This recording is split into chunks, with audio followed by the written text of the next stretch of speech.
This podcast is supported by Music Theater of Wenatchee, celebrating 64 years of bringing stories to life. From show-stopping musicals to powerful plays, the Music Theater of Wenatchee stage is where stories come alive. Now they are writing the next chapter, and you can help make it happen. To support the next act of community theater in Wenatchee, visit annex.mtow.org and donate today. Opening nightclub. We're not opening a nightclub. It's the opening nightclub. We can't wait to watch an opening night show, because on opening night we always go with our opening night club. Opening night club. Welcome to the Opening Nightclub podcast. This is the podcast where we get together every week to discuss and celebrate local theater all over Central Washington. I'm your host, Kevin McKee. Welcome back. With me today, I have actor, playwright, and rake, and my friend, Skyler Cuthill. How are you doing today, Skyler? Wretched, Kevin. I am hungry. I am sore. I gave you that big tired. setup, and then you bring us down with I'm that. sorry, but it's the truth. I've been entering the Scheiderverse. I am working out. I am cutting out fatty food. It's terrible. The Scheiderverse. This is the Roy Scheiderverse. The Roy Scheiderverse, yes. And you're trying to get in shape because... He wears a Speedo in Act 2. So you're going to get tan and muscular. Let's not say muscular. Let's say I'll lose the baby weight. Let's say that.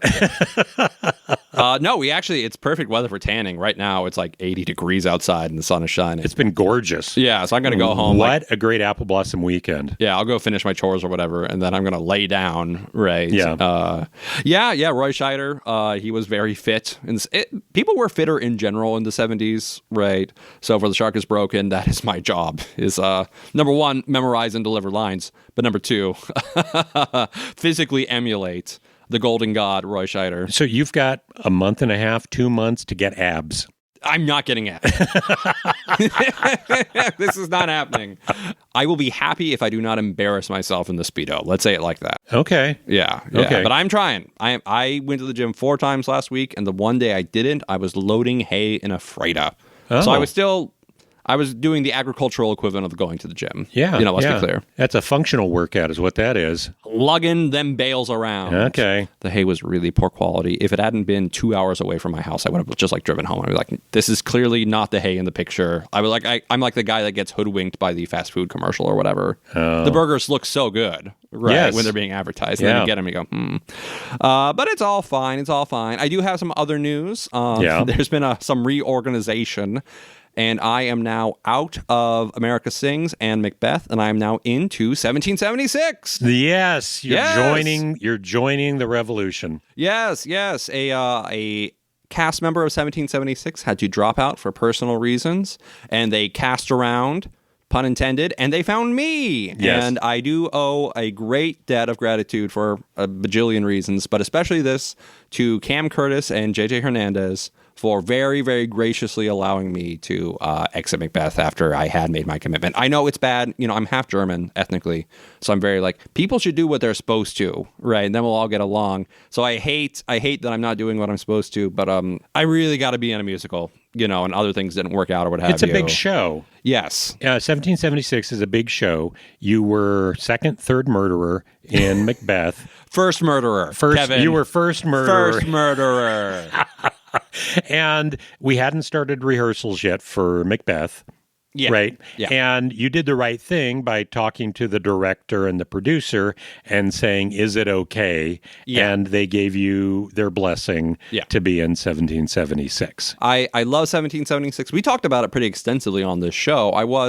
I made a huge error by not auditioning for it because it's not commonly done. I love the show, and they just don't do it, right? So this might be my only opportunity to do 1776 in my lifetime or what have you. So, I'm very excited. I will be Roger Sherman. Yes. Roger Sherman of what colony? He's the simple cobbler from Connecticut. Connecticut. Yes. Okay. And he sings the quill song. The quill song. Where they're passing the quill around and going, Roger Sherman, you must write it. Da da da. Oh yeah. Yeah. Who's gonna write the Declaration? Yeah, which Yeah. is a very fun quartet. Yes. Right. Ben Franklin, John Adams, Livingston, and Roger Sherman. Right. Wonderful song. So very exciting that Yeah. not only am I in the show, but I've got a little number. Love it. That's awesome. It's not my number, but you know what I mean? I'm still excited. Congratulations. Yes. So you're doing that, and up until that, you're doing Shark is Broken. Yeah. So, yeah, speaking of earlier, right, we had our first week of rehearsals coming along really well.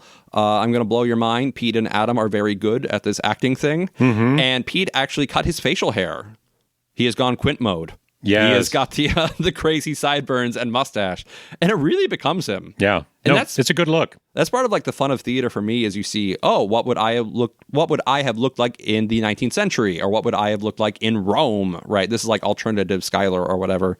And looking at Pete with that facial hair, you go, oh yeah, you could do that. You could totally do it. You could be a deranged seaman in Narragansett Bay or whatever, right? Yeah, this is one of Pete's ancestors, right, out on the ocean. Yeah, we saw him after opening night, and traditionally the opening night cast will go to the beer garden Of Legally Blonde.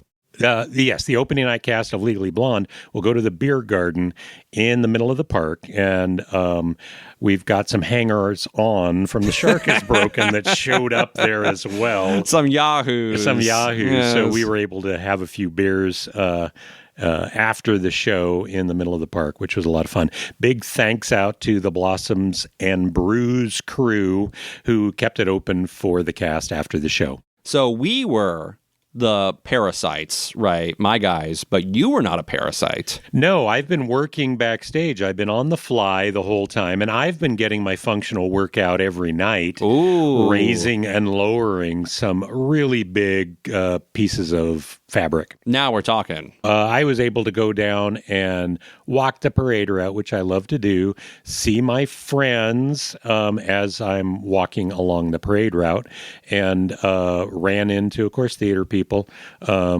Josie Meats was doing the same thing, wearing a flowered pink kimono, walking up and down the parade.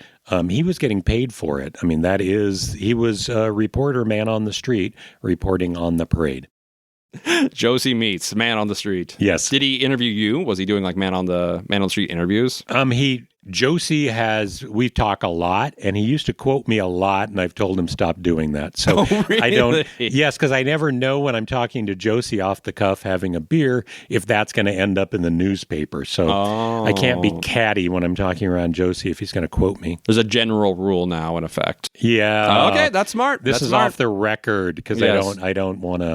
I don't want somebody to read that. At least on this one, if I say something horrendous, I'll probably be able to listen to it afterwards and say, no, I probably shouldn't include that. Well, that's what you do to me. Yes, I do. For you listeners, there's always like 10 to 15 minutes of extra Skyler content that is left on the cutting room floor because It I happens. was expounding too much on the Old Testament or what have you. Yeah.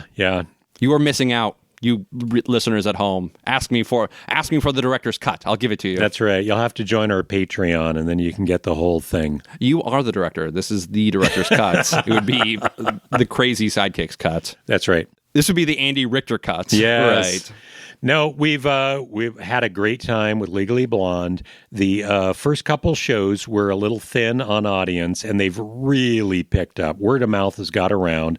Last night it was packed, and they were hooting and hollering. Wow. Yeah, no, every time they had an interaction between Elle and Warner.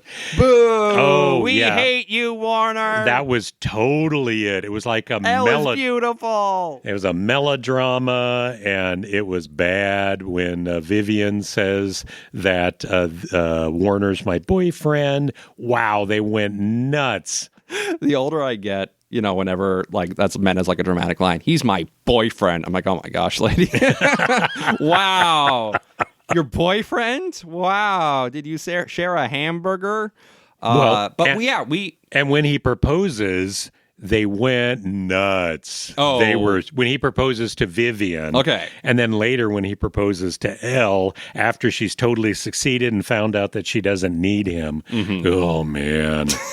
Yeah. No, it's first off, the show is a lot of fun. Yes. It's a lot of fun, and we got some great voices, some fantastic actors, and we're able to see really a lot of people that are not regulars. Maybe they're new regulars now because they've been in a few shows, but if you've been to music theater, Apple Blossom shows, you're like, oh, okay, we got the same people. These are not the same people. That's part of the fun of the Apple Blossom musical. It's such a large cast, right, that you get all kinds. So it mixes it up, because otherwise, I think this is probably universal amongst smaller town like theatrical communities. It can get a little stale, right? Yeah. But no, that's a lot of the draw for me. Is there's going to be all types of wacky characters in there. Yeah, and it's a lot of fun. Well, and even from the top down, if you look at Elle and Warner, they have not been doing a lot of shows lately.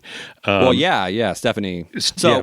So we went to see Legally Blonde. Okay. Opening night. You were able to see it as an opening night club when I was backstage. Yeah. So I got the full effect. Okay. Right. You got like the deflected, rebounded effect. Yes, right. But you still got it. Right. I you dig it. did. Yeah. And one of the problems, I'm working the fly, and we have to do it from way up top.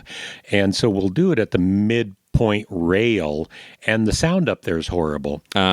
So I talked to Mike Locke about it, and he fed a second channel from the board into the headsets that we could turn off and on. That maybe isn't a bad idea, because that would let you track it better, right? Well, and John Merritt's also the other person that's been running the fly.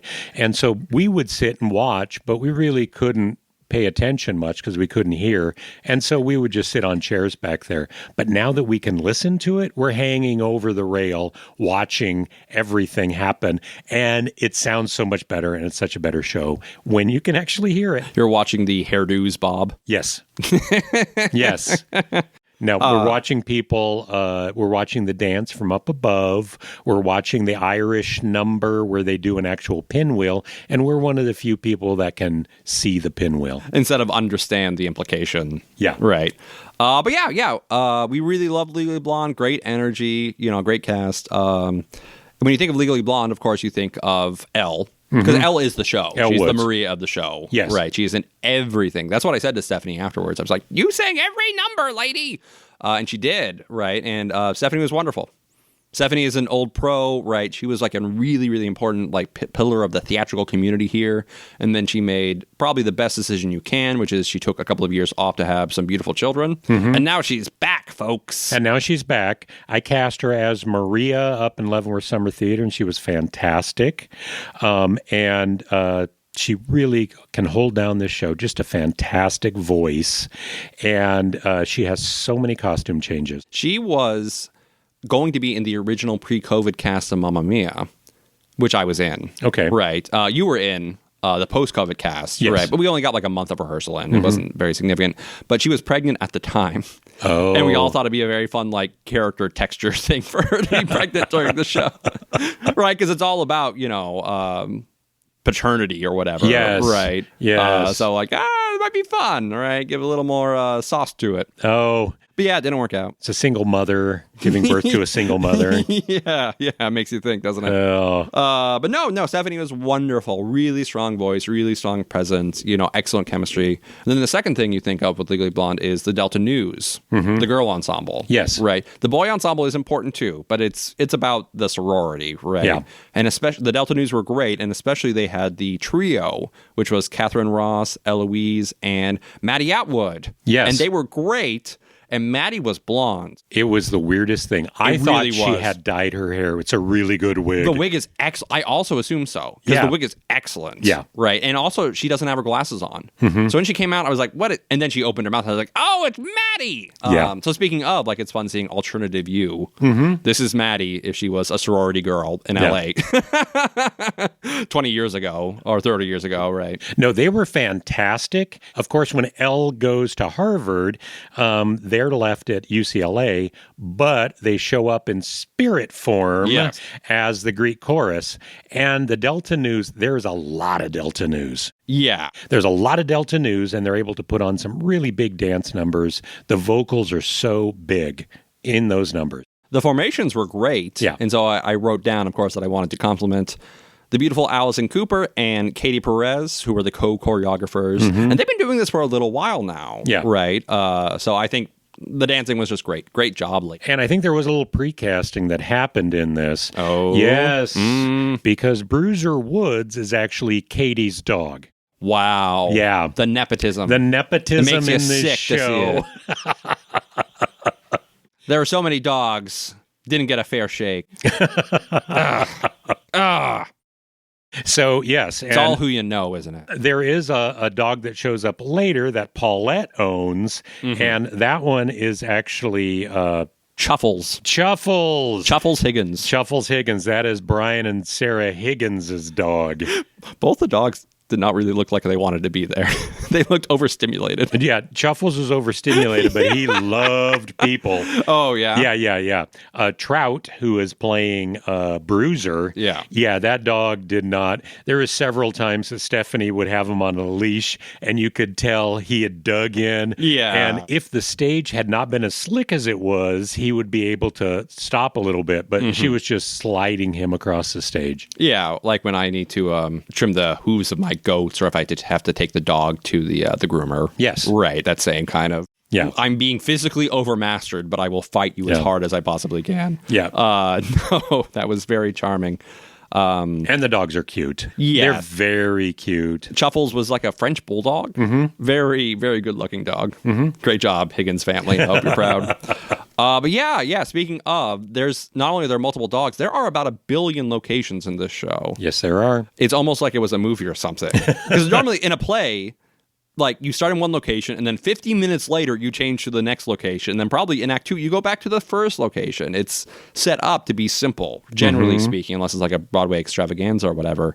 There's like a dozen locations and they whip between them. Yeah, in the first 15 minutes, they go between like 6 or 7 locations. Yeah. So I also wrote down that I wanted to compliment the beautiful Kylie Boggs as the stage manager. Yes. Her crew was excellent. They were on it, Courtroom, dormitory, quad, back to the courtroom. Now we're in a bathroom for some reason. They were on it, right? When it turned into the bathroom at the end, I was like, oh my, how many locations are there? I was going crazy. But no, great job.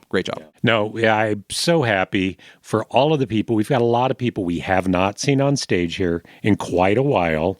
Colleen Bowen, it was on stage, and she plays the judge, and she plays the receptionist in the salon. Yes. And she plays the date of Andy Sheets. Ooh. That they are serenaded by Dane Schmidt, who's playing a violin on stage. Yeah. And honestly, I'll bring up Dane because my favorite bit, when they do have the frat party, Dane is the one carrying the pony keg. Yeah. Dane with the keg. Dane with the keg, which that's acting there.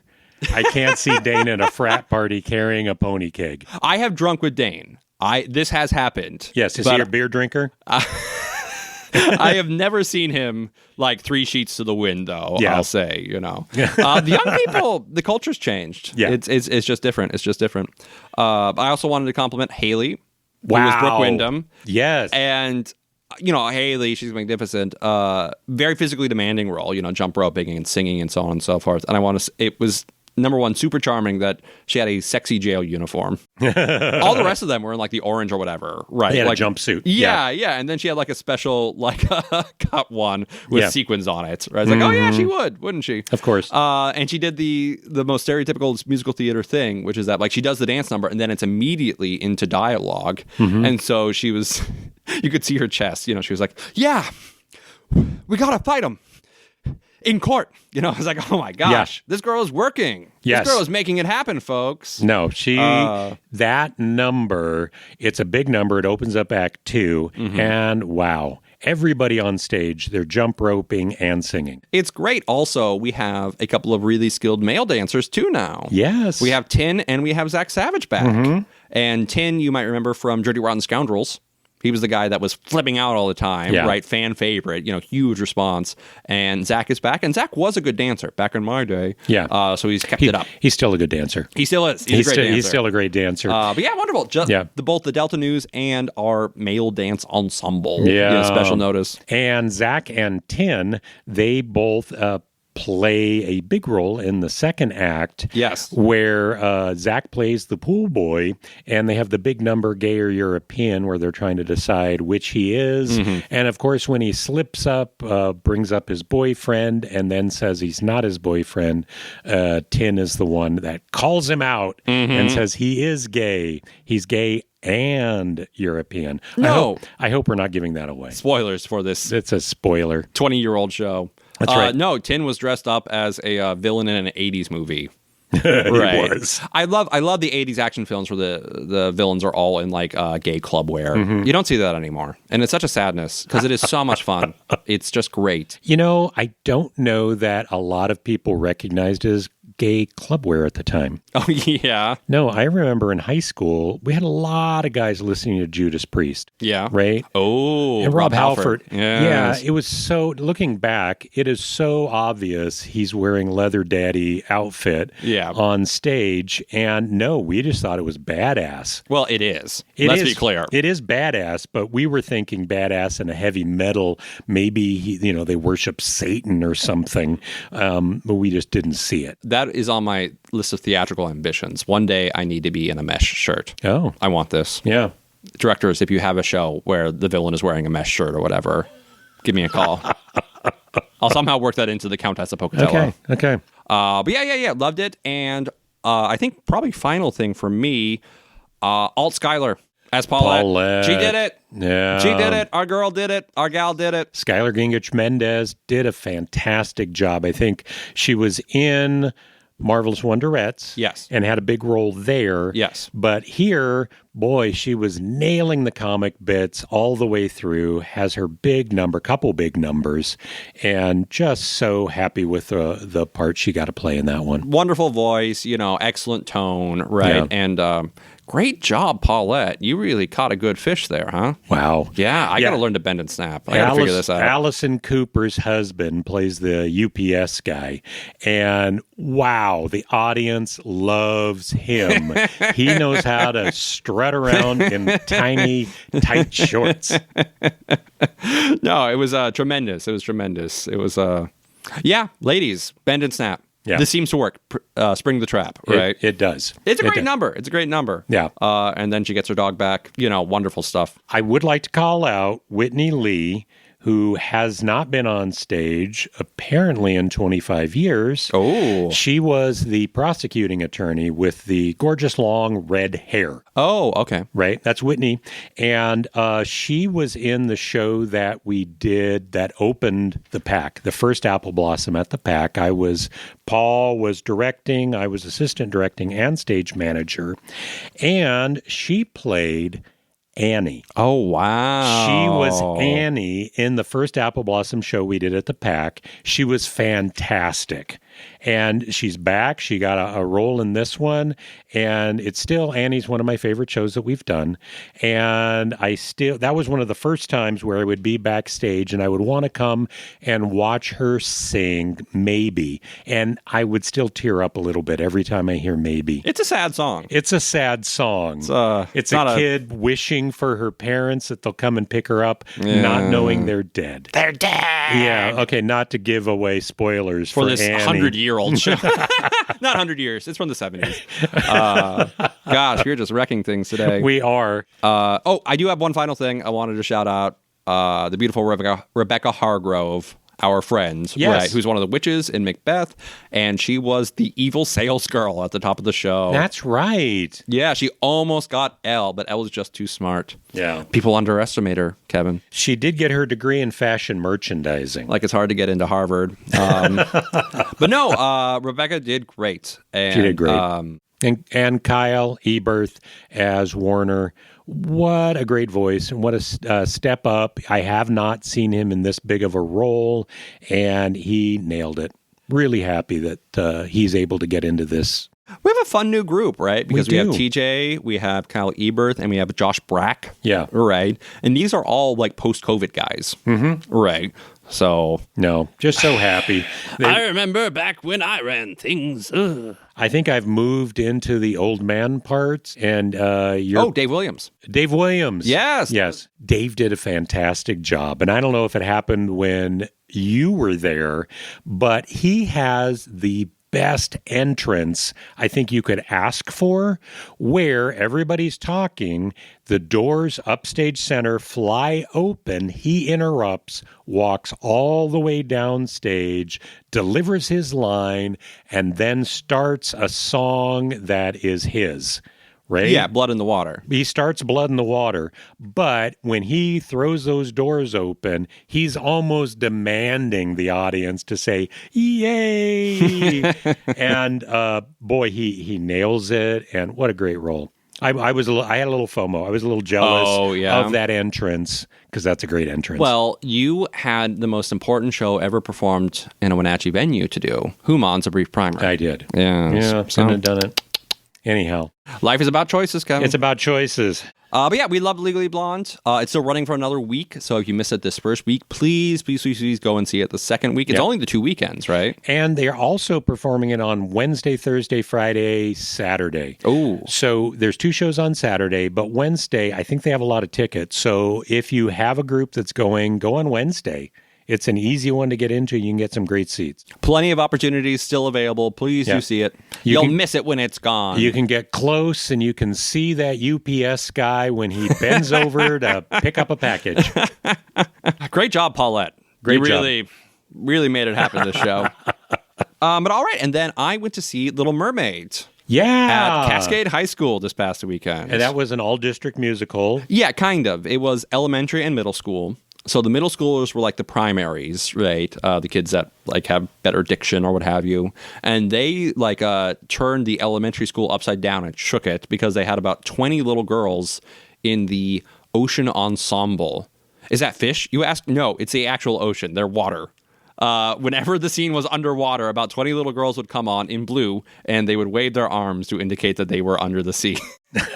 That's awesome. Very creative. It's very creative. Yeah. I think it is the same thing as being cast as a tree or a bush, except you're literally cast as water. Yeah, they would all sit down cross-legged and wave their arms, right? And it's like, oh, yes, the current. Oh, I'm under the sea now, aren't I? Yeah, it was a lot of fun. It was very, very cute, very charming in the way that it is great for a younger person show to be, right? So their Ariel sang really well. Ursula had excellent diction. She gave her lines really, really well. And it was so fun to see their Prince Eric was probably about 11, and he had like the Justin Bieber haircut. And so it was really funny listening to him go, I just don't know, Grimsby. I just need to find a girl that's as passionate about the sea as I am. This 11-year-old with the haircut.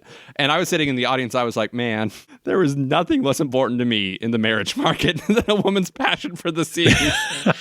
Prince Eric, what are you doing? How could that be at the list of your priorities? How could you possibly care? That's the show. On his Match.com profile, that's what he says. I'm looking for a woman with a passion for the sea. Princesses don't know what to do when you get them on the water. Yeah? That's a problem for you? What crazy romantic world do you live in where you can make that demand? Well, he's a prince. He's a prince. He can.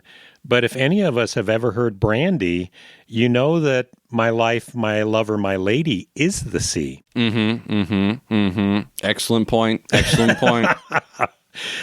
She's a fine girl. I really, really liked it. And our own Amy Edwards' daughter, Holly, was Scuttle. She killed it. Oh, I love Holly. Positivity. I've just watched her grow up. She's been in Short Shakes since she was 2. Yes. 2. So, yes. Wow. They start them very young. Okay. At some point, they're just carried on or they're brought out in a wagon or something. All right. Yeah. She was great. She had a lot of energy. You know, Scuttle is a comic character, right? Yeah. So she had a really fun like bird run too. You know, when she was like flying away. Yeah. Right. She's very funny. No, she was great. Yeah. And then Hazel Gillickson was Flounder. Oh, wonderful. She was great. And, you know, I heard the phrase a while ago, leave a cow alone, it'll eat grass. And I really like that phrase. Like, people have like a nature or whatever and will pursue that nature if they're left alone. And it always seems to be that way in the school districts. There's a couple of girls that just like really are like self-starters, right? That really just like, oh, I'll just do this. and Hazel and Holly are two of them. Okay. That are just really, I'm just going to do this. So God bless them. They are really coming along. Holly, I'm sure, had some help from her wonderful mother. Yeah. Being a theater person. That didn't just happen. I think so. But really, really liked it. It was put on by Shelley Vandal, who was a teacher there and who was my 3rd and 4th grade teacher. Oh. 1 million years ago. Oh, that's awesome. Yeah. So she's been doing it a while. And I know from experience that it's a hell of a job just like coordinating 50 kids on stage or whatever. Not to speak of like vocal tone or line delivery or whatever, just like getting them on into the right position, then getting them off. So great job, Leavenworth, and it was really well sold. Oh, great. It was like a real old-fashioned like family event, community event or whatever. A lot of families, a lot of kids. Felt good. Felt, in America there's fewer and fewer families around or whatever.